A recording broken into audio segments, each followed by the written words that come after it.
These are the top 15 edge rushers in the 2024 NFL Draft. What is going on? It is Alex coming back at you with another video, and today is an exciting one because we are breaking down one of the most valuable positions in the NFL. That's the edge rusher position, and we're going to be breaking down, again, that top 15, not top 10. I could not fit 10 into here. I had to go for that 15 mark. So show some love because doing the graphics work is a lot of work, but also doing that tape studies and stuff. We're going to be doing it again with you guys coming soon. I want to be able to make sure I understood the players before I was swayed by y'all's reactions. You have to join the Discord for that because we're going to be doing it all live. And we are not going to be doing repeats. I'm going to actually end up recording it and posting it elsewhere. So very excited for that. But you can check it out free if you want to hop on to that Discord because it's a great community, over 700 people. And it's one of the most fun traditions that I have is going through tape with you guys because you guys don't have to pay for it the way I do. And I want to make sure I at least give you guys a little bit of return because you guys are the ones who end up paying me. So let's get right into this. Starting out with the number 1 overall edge rusher, going from 1 to 15. And stay around for the whole video because there is somebody down past 10 that everybody probably has in their top 5. And yeah, you could probably skip to it. But I will explain myself thoroughly then. I want to just show the love to the guys right now. Let me know what you guys think of the new design. I, of course, ended up starting YouTube because of that franchise guy. He was the guy who really got me into the draft based on a lot of his stuff. So I wanted to make my own version of his version of slides. So I wanted to keep it still a little bit of my theme, but then actually add in the actual grading scale that I use. This is actually based on each score. So this is not just me pulling an A+ out of my ass. This is based on the actual number grade that I've given. And to keep things simple, I have a certain range for each, just like an A- is 90 to 93. It's similar for my grading scales. So this is ordered in terms of most important to least in terms of my grading scale. So pass rush to me, for example, is a 20-point category. So I'm not going to give you guys a breakdown of each category worth, but keep it from there. Versatility and frame are going to be 5 points. So just keep that in mind. You guys might see like, wow, well, these guys have A+ frames. And then, they have a A- or a B+ pass rush. And, they're worse than this guy who looks like this. Just keep that in mind. So pass rush, I think, is incredible. I'm not going to go through each one of these because otherwise this is just an audio recording of me talking over a slide you're looking at. I think Dallas Turner is awesome. I think that the way he moves in space is unlike anybody else. I believe that this man can play either a pure coverage linebacker position or an actual edge rushing position. What I was most shocked about, because he is 6'4", 242 pounds, is the way he's able to push linemen and play against the run. It says a B, but I'm a very, very, very tough grader. You're going to see a lot of good players in this class end up getting B- and below, even if they're in the top 5, top 6. So keep that in mind. Like a B is a very, very, very solid grade. But I want to give respect to those who actually deserve a super high grade in those categories because not every player from this class is going to work out. So I might as well cherish those who I believe really will. But I think that Dallas Turner is a miniature Will Anderson.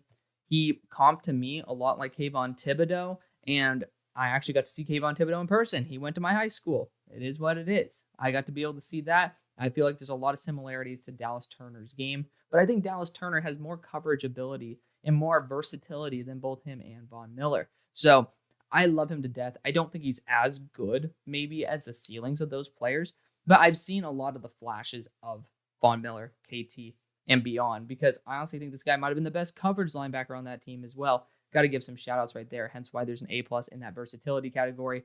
IQ, I'll give you guys a rundown of what that is. That's football IQ. It's awareness of what the hell is going on. He has easily the highest grade in IQ, and it's probably the one category for all positions that I really like to knock down really hard because a lot of guys just don't know what the hell's going on, and that's kind of a big part of football is knowing what's going on so you can react to it. So having a B+ is an excellent grade. Again, the highest one out of all the edge rushers. I think he's a very smart player. He really did learn from Will Anderson very well, and I love him.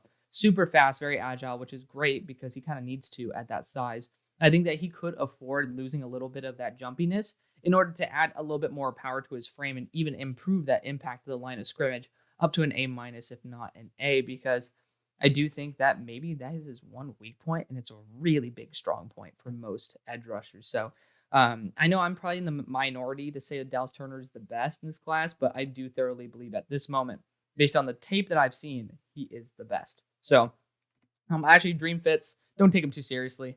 I just throw 3 teams that I really like in there that should be around that range. Maybe one team that's not. But, the Bears definitely could use one extra edge rusher. Yannick Ngakoue, if I'm not mistaken, is very similar in terms of height to weight ratio. And then Colts, they used to have Yannick, and then the Rams need everything. So it is what it is. Now we got Braylon Trice. So a lot of people aren't really talking about Braylon as their second favorite. And for me, he really stood out as an absolute monster.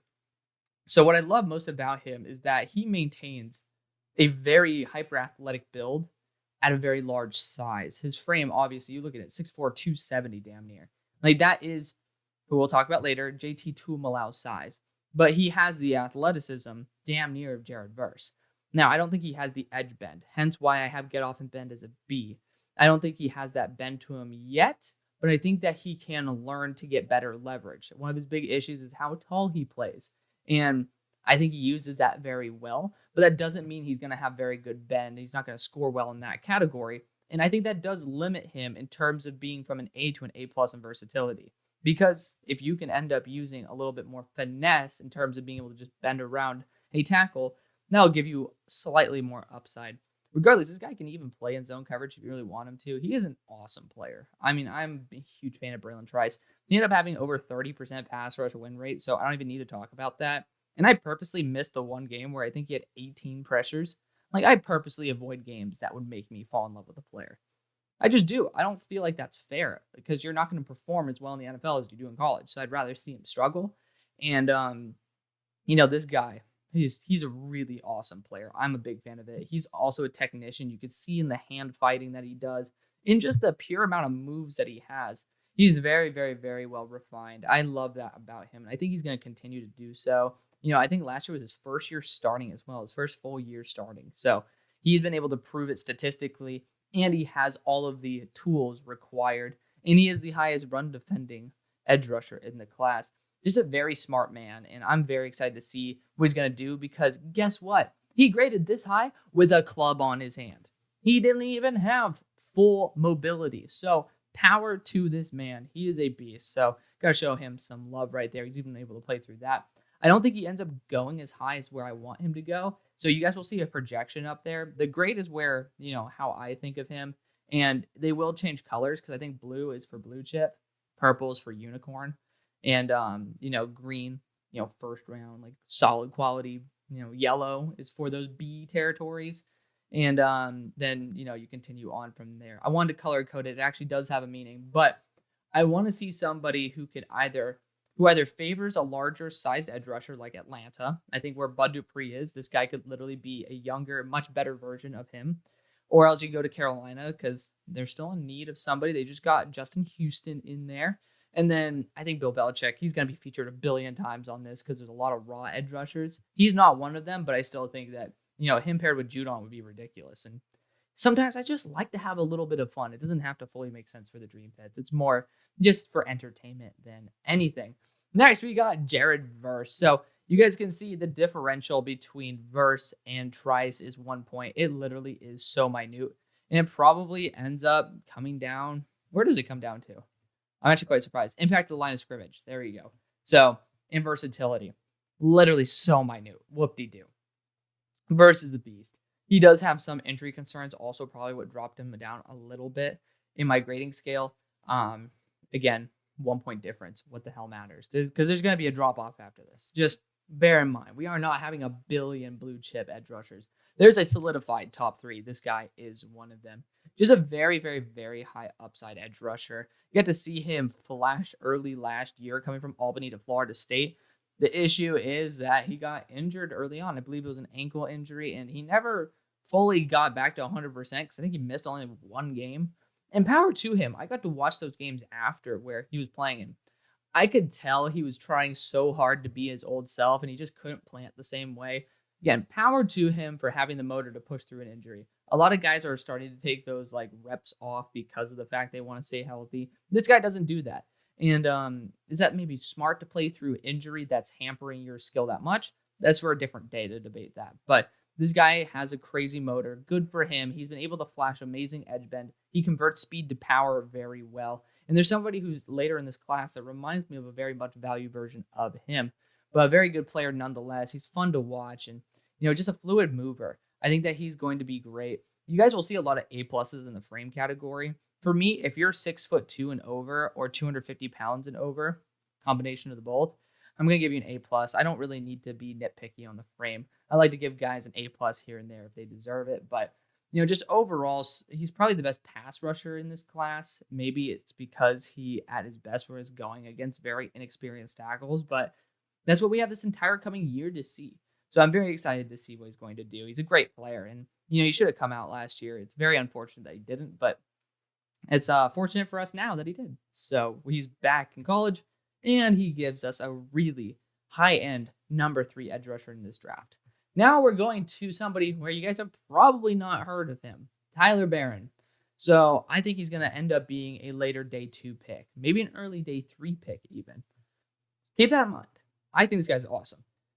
He was the protege, essentially, or the partner in crime, so to speak, of Byron Young.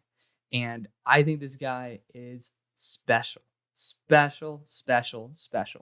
Now, he didn't actually start many games last year. I don't remember if he even did start that many games, if any.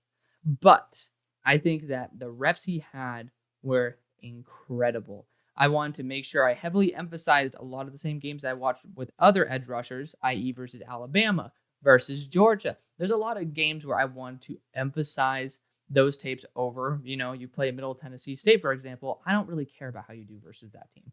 I care about how you perform versus guys who you'll be going against at the next level. And the craziest thing is, he weighs 260 pounds. That's a pretty large-sized dude. One, he can add a lot of muscle to that frame. You see him, he looks pretty lanky.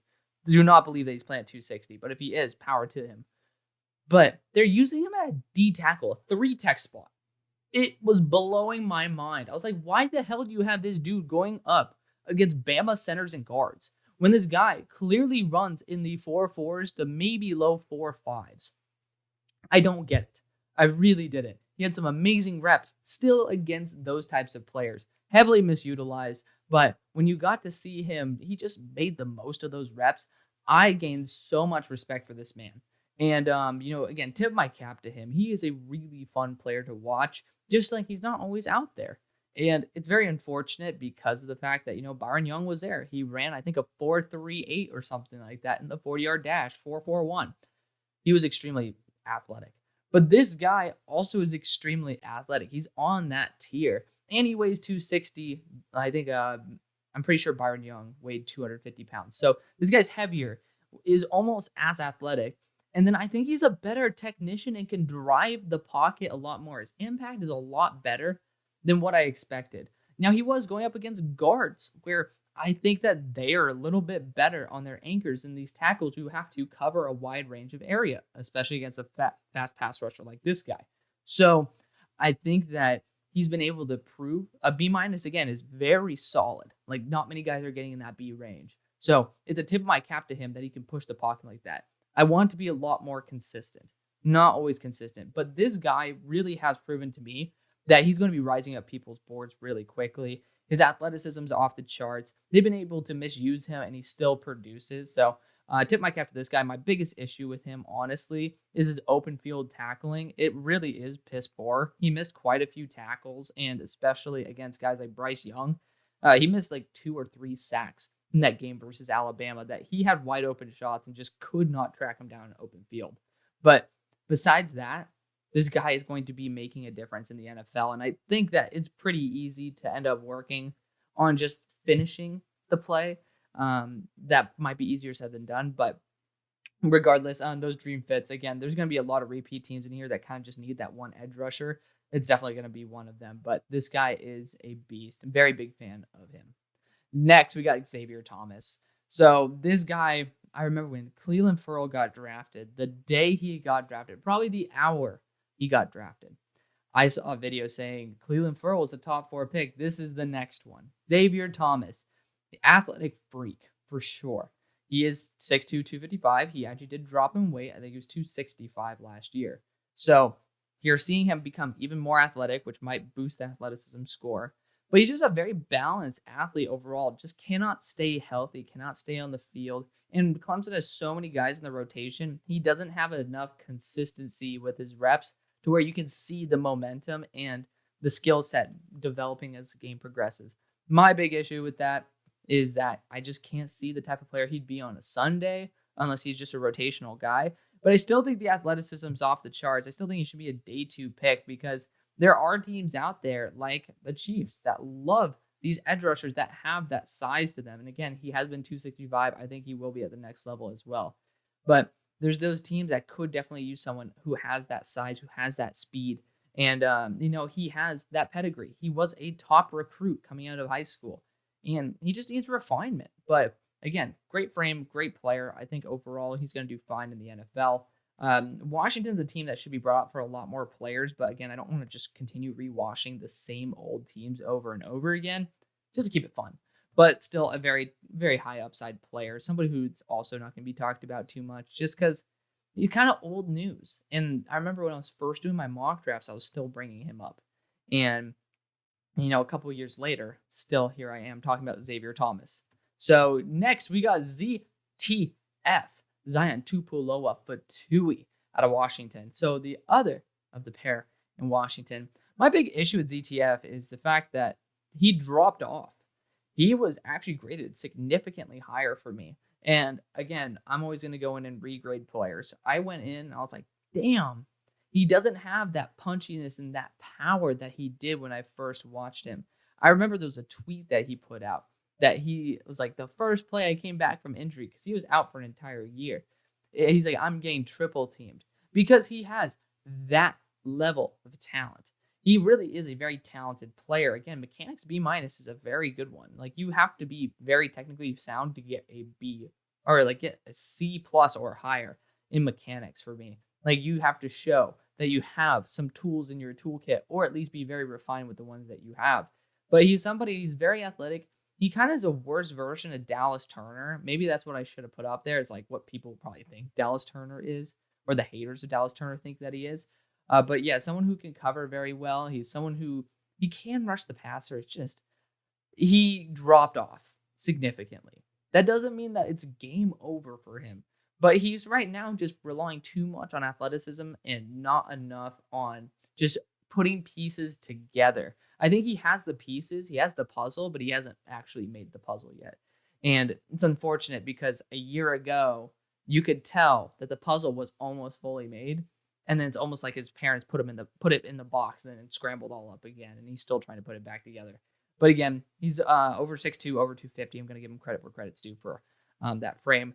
Again, IQ, there's not going to be many guys who score higher than a C+.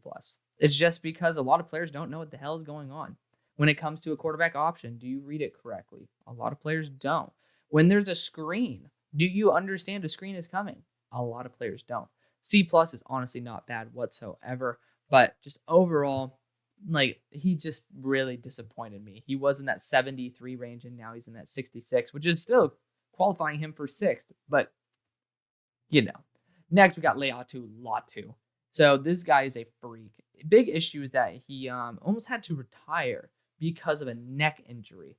So, he almost had to quit football entirely. It's that type of scary injury, but he's ending up playing through it. So, good for him that it hasn't happened again. He got like some Kevin Durant style arms. Like they're going down to his ankles. Like his fingertips, I swear to God, they're like, he's able to scratch the bottom of his foot. Type stuff when he's standing and like trying to like stretch to go up. Like his vertical, like it's gonna look like he jumps 10,000 feet, but he's probably gonna jump 2 inches just because his arms are that damn long. I digress. So he's a very fun player to watch. He has a great frame. Again, 265 is like we have some good sized edge rushers in this class, and he does have all of those tools you're looking for. Has not put them together yet, and I can tell it's coming. Again, he has really good pressure numbers. And I can tell the tackles he's going against probably aren't NFL quality or close to it. So a lot of it isn't because of his mechanical ability to get past players, but he is a very athletic player, especially at that 265 frame. And I want him to tackle a little bit better. He has just such long arms. It's kind of tempting to just go for a straight arm tackle. You got to get past that. Again, you have that beautiful reach, but do that in emergency circumstances. You got to go for more of that secure tackle. Didn't like that too much about him, but he is able to pretty much do whatever you want as a pure edge rusher. Great frame. He's a good player. He's just, again, one of those guys where, one, he's not pushing the pocket that much. I actually boosted his score since I first reviewed him, but he's not going to be a big difference maker on collapsing a pocket. And that does sometimes have an issue when teams are going wide zone on a run, and he's not doing a very good job of disrupting the flow of the play. He's not pushing the tackle back and having the running back say, oh shit, I have to change my route now because it's no longer there. He's not going to be one of those players to do that. That's probably Braylon Trice, who's going to be most notable for blowing up the play that way. But that's just going to end up affecting the run plays quite a bit in his future career. And it has already in college. Good player nonetheless. I think that a team that could sit there and develop him, and like a team that doesn't have a lot of pressure for him, because I do think with that neck injury, he will be falling for sure. Like, that's just something scary. It could end up popping back up and shortening his career. I'm trying to factor that more into my projections. And I think a team like the Steelers, where he could sit behind Highsmith and, just be a really good depth edge rusher, would be a good spot for him to go. Tampa, you have a lot of good veterans there, and you don't have that much pressure to start right away. And then once again, it's Bill Belichick.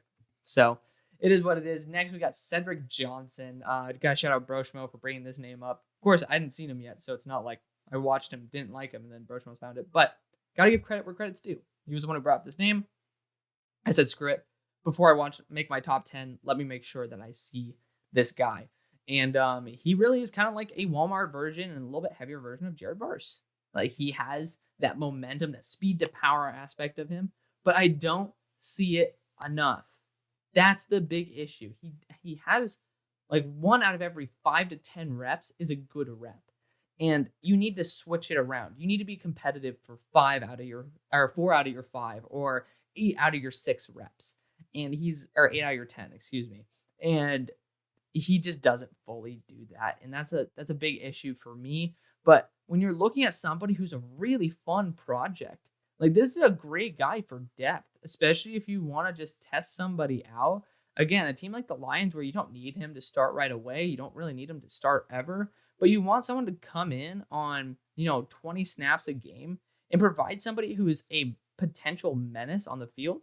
This is a great guy for that. And he's going to be probably a 5th or 6th round pick. You're going to get good value for him. He's a very solid athlete for his size. Again, you see C+, you're like, eh. And it's mainly because he's not super explosive. He's a very fluid athlete. He doesn't push the pocket as well as he should. But C is still solid enough. It's not in that bummy territory. You will see D's and F's in this own grading list. So in the top 15, there's D's and F's. Keep that in mind. But he is somebody where I would just fully trust him against the run. I trust him against the pass. I don't want him starting.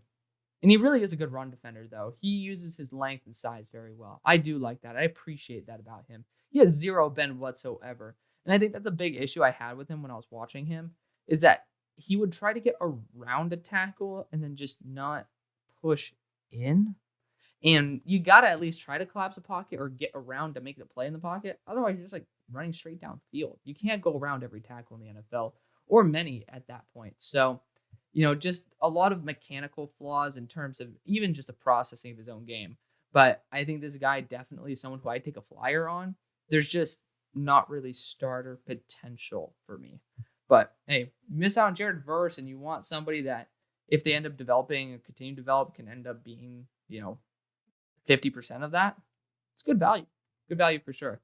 You got Chop Robinson, another guy who's going to be in a lot of these like top 10s, maybe even top 5s, maybe even top 3s. I know that Mr. Schmo has him very high on his. I think he'll end up going that high. I'm just not a huge fan of somebody that I can't trust. This guy will perform very poorly for 3/4 of a game and then absolutely light it up in one of those quarters. To me, I want someone who will be at least lighting it up 3/4 of the time. Again, similar to what I was just talking about Cedric Johnson. Flip it. Rather than him having, 1 out of every 5 reps being good, it's really like 0 out of 5 for a good portion of the game. Or maybe like 1 out of 5 for a quarter, 0 and 0. and then he'll have 3 or 4 out of 5 for a quarter of it. He's shown the potential, but the fact is you need to be consistent in the NFL. You can't just show up for 1 or 2 plays because, yes, NFL games come down to a couple plays, but it's not like those plays are strictly defined. It's not like those are the plays that Chop are going to perform well on. Those could be the plays that he performs poorly on. So I don't want somebody who's going to end up not playing at a very consistent rate. I want someone who I can trust. Now, there's a lot of projection that's going into some other people's ratings like Broshmo's. I'm not one to fully project, but when it comes to the projection, I think that looking at the mentality of the player and the consistency might be a little bit more telltaling, which is another reason why, even though they have almost the same grade, I'm going to certainly advocate for Cedric Johnson over Chop Robinson. But I think that this guy is going to have a bright future if he goes to the right team. Do I think he'll start? Maybe not. I don't think he's proven that as an athlete, he's able to apply the pure athleticism. Maybe his grade should be higher in athleticism. It's not going to, 1, put him over Cedric Johnson. Not going to upgrade it that much. But 2, I think that the way he is using his athleticism on the field is not nearly maximizing the potential athlete that he actually is. So I think there's just a lot to him that is very wish-washy. I brought it up and I said, hey, this guy's like Dr. Jekyll and Mr. Hyde. I was like, oh, I'm so happy he finally started coming out of his shell. And then he went away again. And I watched another game and he was the same guy who was letting me down. And I hope to God I'm wrong. The thing is, this guy, as well as JT Tuimoloau, who I will talk about eventually, they're guys who I want to be wrong about. But I'm not going to lie to you guys about the tape I've seen. There's a lot of times every single year we start out the year and say, oh, these are our top players. These are the guys who are going in the first round. And they end up being UDFAs. Do I think that Chop and JT are going to be that? No. But I do think that there is a level of arrogance that some people have when they're saying, oh, how can you say this player's not good? Like, he's in a lot of people's first rounds. Guys, we don't even know who the hell is going to be in the first. We try our best, but the least I can do with you is say, hey, I've actually watched the tape and this is my actual thoughts about it. So for me, I don't think Chop Robinson is nearly as good as what a lot of people think. I think he's very underwhelming. And, again, 6'3", 253. He fit that A+ frame model. And he's athletic. He's shown the potential. I just can't get there yet. And we'll see what happens. We will. But this guy couldn't get around DeJuan Jones, who's proving to be a very solid tackle, who I had in my top 32. But DeJuan improved over the offseason, not during the regular season. That was what made me fall in love with DeJuan, is because I saw him get better when there wasn't coaches around him 24/7.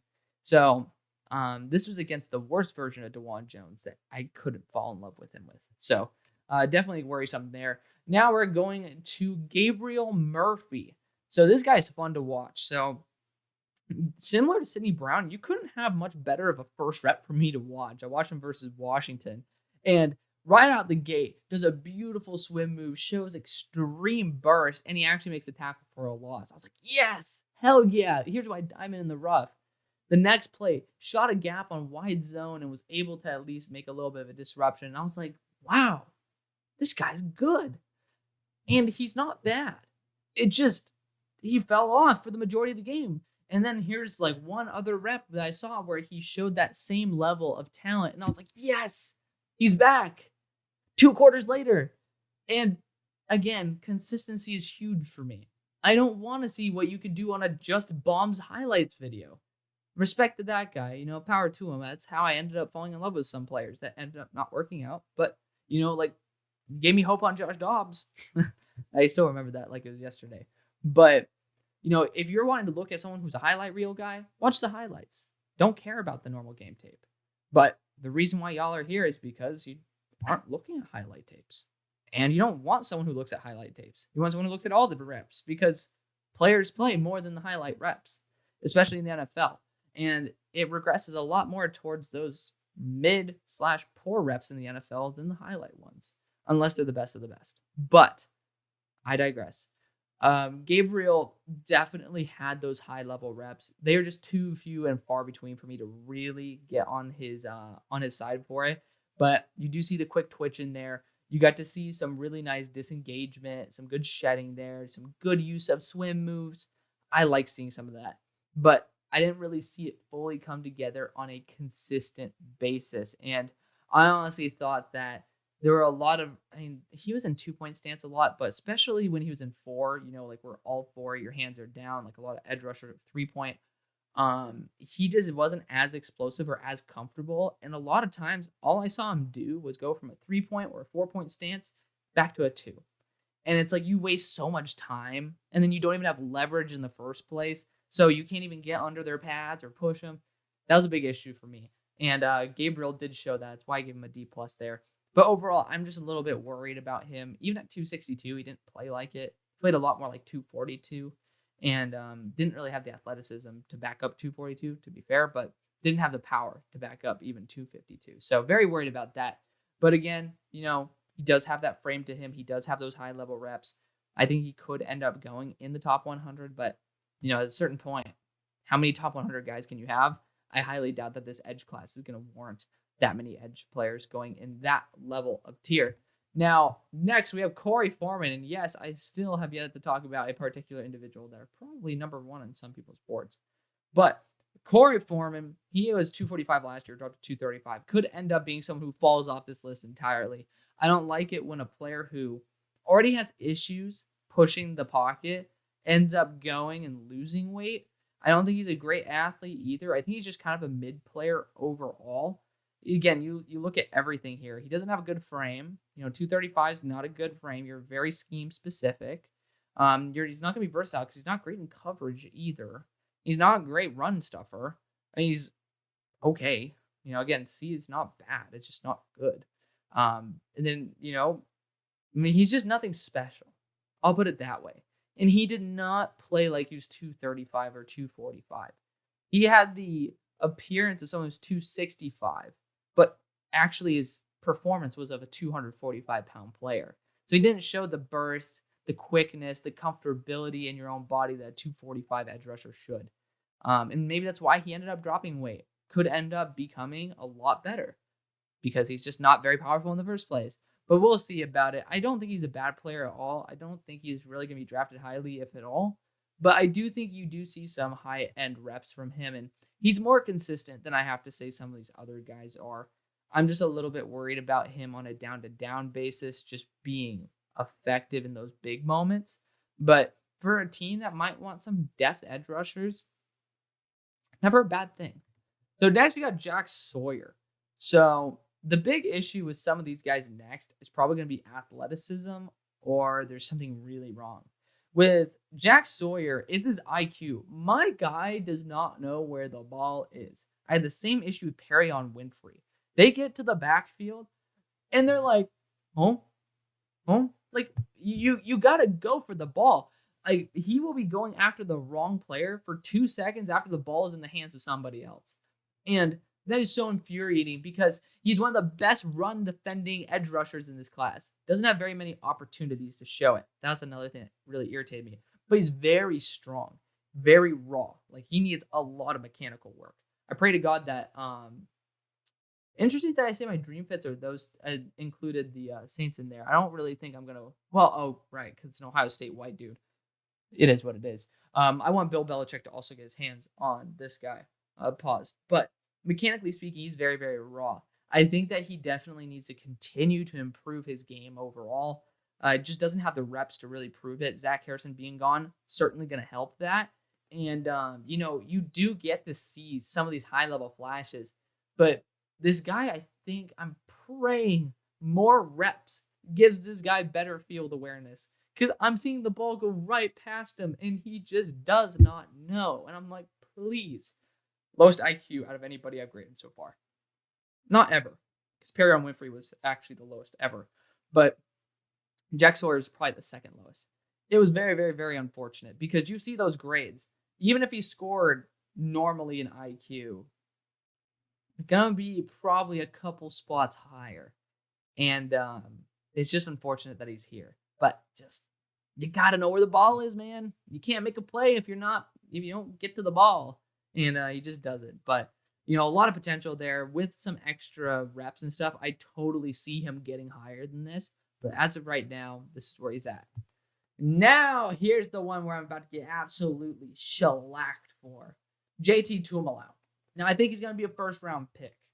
But let me just say, hold your horses. Just hold them. He had an amazing game versus Penn State. Granted, part of it was against Olu Fashanu. Nice. He was still kind of like in his first games ever. Nice. That right tackle, absolute ass cheeks. Like, I'm just going to be completely blunt about it. I watched plenty of guys versus Penn State. Every dude's feasted on that right tackle. I don't know who he is, but he better be learning something in like the financial field or something. And I pray to God he's on scholarship because he's not going to be able to repay those student loans with an NFL contract. Just going to put it there. Let's just put it there. Jack Sawyer looked like the second coming against that guy. So JT TUIMOLOAU having that game, awesome. I'm so happy he was able to prove it. I really wanted to see him do better versus Ohio State. Well, not Ohio State, Georgia.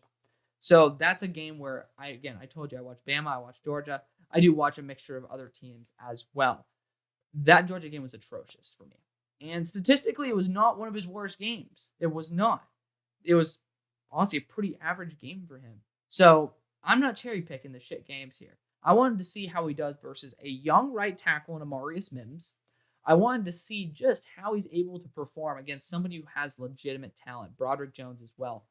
What I saw is, sure, he can push the pocket a little bit, but you can see that his feet drive so slowly that it will not make a difference in the NFL. I don't care that you're going to push a tackle back 10 yards if it takes you 30 seconds to do it. He doesn't have the foot speed required to do that. And the athleticism and the get off are big issues for me. I saw a lot of plays where I'm excited to see him do some crazy shit because, again, this is the Mr. Superman during that Penn State game. He's not able to put together combos, doesn't really have any moves whatsoever to speak of. Something's there because I gave him a C+ mechanics, but does not know how to put pieces together yet, has zero bend to him, plays tall, and I just think that there's these plays that I see, and it's one of my biggest pet peeves. When I see a player get denied on his first attempt, they become useless. That irritates the hell out of me. And I saw that way too much at JT. He would do something, get stuffed up, and then just stand there. And I'm like, do something. Be productive. Stay alive. Cedric Johnson, gotta continue shouting out that guy. He might not have been successful very many times on his first go, but my God, this dude would always remain active. And I love that about players. Because the truth is, you're going up against good offensive linemen in the NFL. They're going to stop you 70, 80, 90% of the time, even 100 on your first go. But if you can remain alive at the very minimum, you're going to at least stay competitive and be still a threat to the offense. That's what you need to do.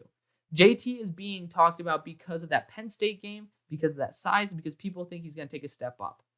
I'm not there yet. I did not see the athleticism, and I did not see the technical proficiency that will show me a 6-month time frame would create that big of a jump. Am I excited to be wrong? Hell yes. I cannot wait to be an idiot for this. I cannot wait to be on Old Takes Exposed because of this. But as of right now, I owe you guys the truth. I owe you the truth. And the truth is, this guy is not nearly as good as what people say he is. And I am so excited to be an idiot about this. I'm so excited. But again, I'm just going to be 100% honest. This guy was genuinely one of the most disappointing studies I have ever done in my entire life. My entire career. I've never felt like this, I've never felt this let down by it. And it's very unfortunate. But and he has a good frame. He's going to be somebody who will continue to develop. I think, again, a team that's good at developing raw pass rushers where you'll have a really good mentor for him is a good spot to go. And, you might be like, how is 6'4", 270 a B+ frame, Alex? 250 to 270, just up to 270, so like 269. That, to me, statistically, is a 5 out of 5. I think once you get beyond that, you really do start suffering from lower athleticism because you're too big. Some freaks can deal with that, but it's not like he has an A in bend or athleticism, so I'm not really too concerned about switching that frame and artificially boosting it. But I just have to say that. I do, and I'm really sorry for that. But I'm just going to be honest. I don't think that he's as nearly as good as Zach Harrison. I didn't see it. They played across from each other. Zach Harrison looked way better.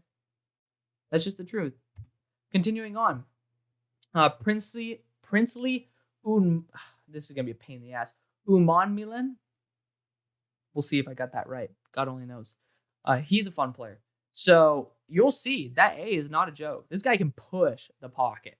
Very strong lower body. Very strong upper body as well. Very poor when it comes to using his skills. So he can bull rush the hell out of anybody. But one, he is slow as all get out. My guy takes 3 business days to get past the line of scrimmage. I don't know why. I saw that a lot with Florida last year. I saw it with Gervin Dexter, who I had as a top 13 player at one time. I dropped his ass because I was like, come on, guys. Like, do something. I know you can do it. And I think the same thing is here for Princely. I don't know what the hell happened. If I'm just going to be completely blunt, I don't know what happened. But that Florida team in general, that Florida defense, there was something off. And I'm very excited to start boosting this guy up because you see, I know there's some traits there that I love. And I'm doing this solely off of their grades. So it's not even showing just like what I think they'll be. This is who they are now. But this guy, I'm not in the mood to be like Amazon Prime is going to get my Under Armour boxers to me faster than you're going to get to the quarterback. That's just, I don't own Under Armour boxers. I don't even know why the hell I brought that up. But I just don't want to have to worry about a player not even making an impact on the play before the play's over. And that's a big issue for me. Do I think that can totally change? Yes, he does not move like he is at 245, which is very unfortunate. But you never know. They might have a fire lit under their ass now that they're in the prime spotlight of their NFL draft career. He's already shown that he's powerful. Now I'm very excited to be proven wrong and be shown that he's extremely quick. So he's a top recruit as well. Florida doesn't bring in people who are crap by any stretch of the imagination. But, just somebody where I was really hoping for more. But he did deliver in some areas that got me excited. So this guy I'm honestly more excited about than JT at the moment. But that's just because JT was a big letdown versus this guy didn't really have any expectations. I would love for Will Anderson to get on his ass and be like, dude, look at me. Same weight, bro. Like chop. And we'll see what happens there. Then to end it off, this was a guy who I had a lot higher. But my guy slimmed down to 222. And there are more edge rushers that can be definitely slid into these categories. They're not fully graded yet. But Richard Gibonor, I don't know. He was playing at 235 last year and actually did a pretty good job doing it. He was very scheme specific then. But once you're at 222, I'm not playing you. I don't even know if he'll be undrafted. Or, I don't think he'll be a free agent. I don't know if he'll be signed. Which is really unfortunate. I don't know if he ends up transitioning to a safety / linebacker role, he actually might have a chance of being a lot better. He's flashed a lot of technique for somebody who would be in that position, and he is very twitchy. But 222, you can't imagine going to the NFL at 222 as an edge rusher. So very scared about him overall. It's just very unfortunate, but it is what it is. Hate to end on such a sour note, but that is going to be the video. Let me know what you think down below. Thank you so much for watching. See you on the far side.